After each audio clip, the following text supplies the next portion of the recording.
Access Vision Executive Director Dale Geminder is our next guest. Dale, good morning to you. Good morning, Tim. Thanks for having me on. I heard that Access Vision is going to have a 30th year anniversary coming up. Yeah, next year. Actually, it was September of 1989 that we went on the air. We started teaching our first classes in May of 1989. I remember now. That's right when I first came to WBCK.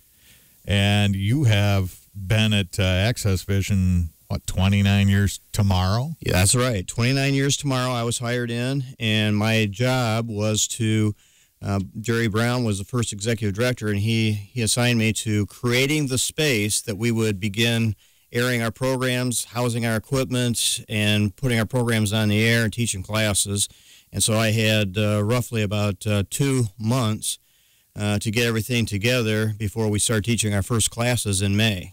And it was a new thing then, really. I mean, well, in this area it was Kalamazoo had been around since I think it was like 1984, so they'd been around for about 5 years. Mm-hmm.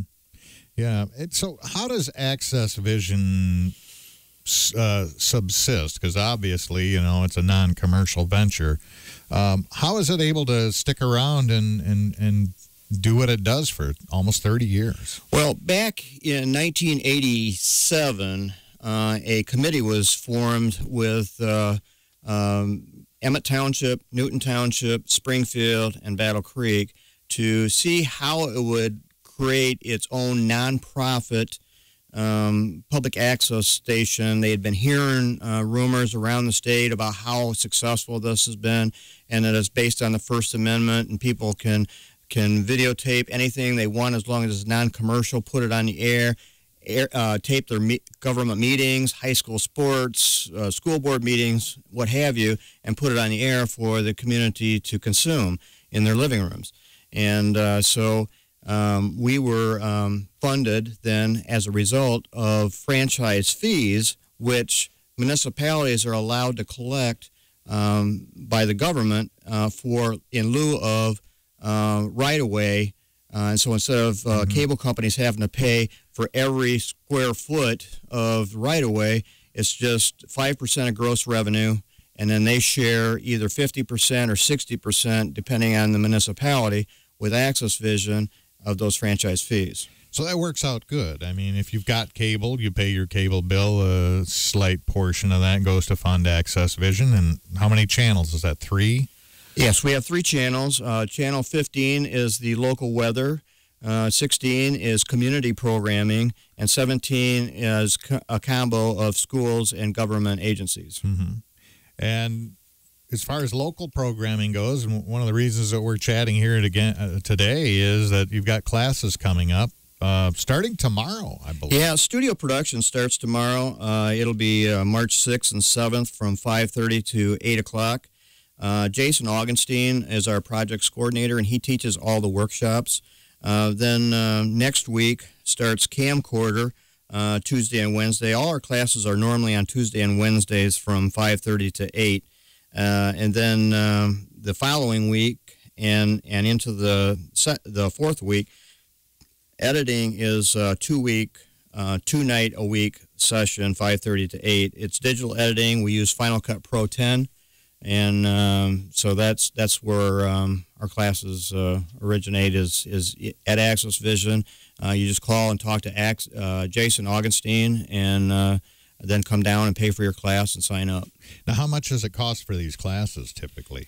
Well, studio production and camcorder are only $20, and then editing is $30 because it runs into a second week. Mm-hmm. And realistically, just think about it. Anybody out there listening, if you want a hobby and you think maybe video might be something that you'd be interested in, and you want to share ideas, or not even your ideas, but other people's ideas, videotape them, edit them, put them on the air. You choose the air times available, first come, first serve.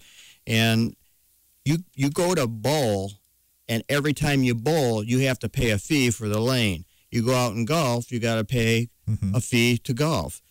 Access Vision, once you pay the $20 for camcorder and the $30 for editing, you can go out and shoot anything in the community, come back and edit it, and put it on the air free of charge. And you can use equipment at Access Vision, so you don't have your own camera. Well, that is what our intention is that people actually use our equipment. It's free equipment to use. You don't rent it, and you go out and you shoot with high-quality Panasonic camcorders that we have the availability to flip a switch in the camera to go from standard def to high def. Unfortunately, Comcast and AT&T won't allow us to air in high def, so we have to broadcast everything in standard def. So even if you shoot it in high def, you'll have to crunch it down for standard def.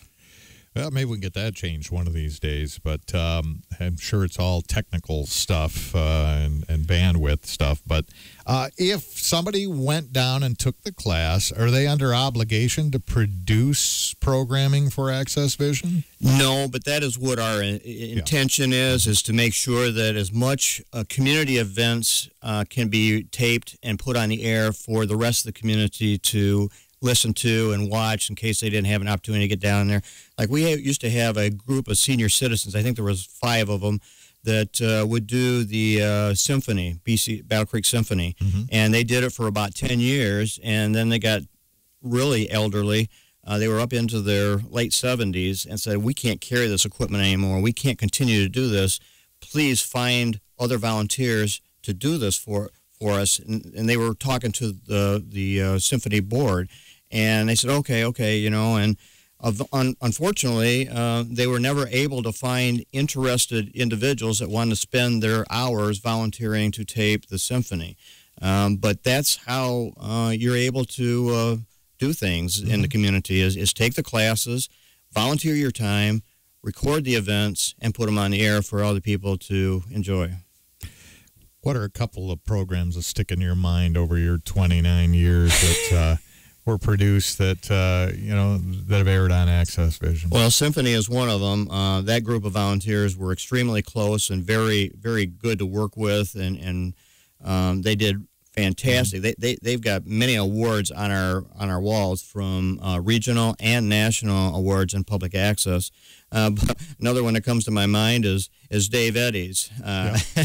We used to be located on the address was Michigan Avenue, but we were on the corner of Jackson and McCamley, and we had that window out on McCamley Street corner, and Dave would do his programs right there with the window to his back. Every Monday, and now Sherry Sherbin has that time slot. So today she'll be doing Be Seen and interviewing people from the community on Access Vision.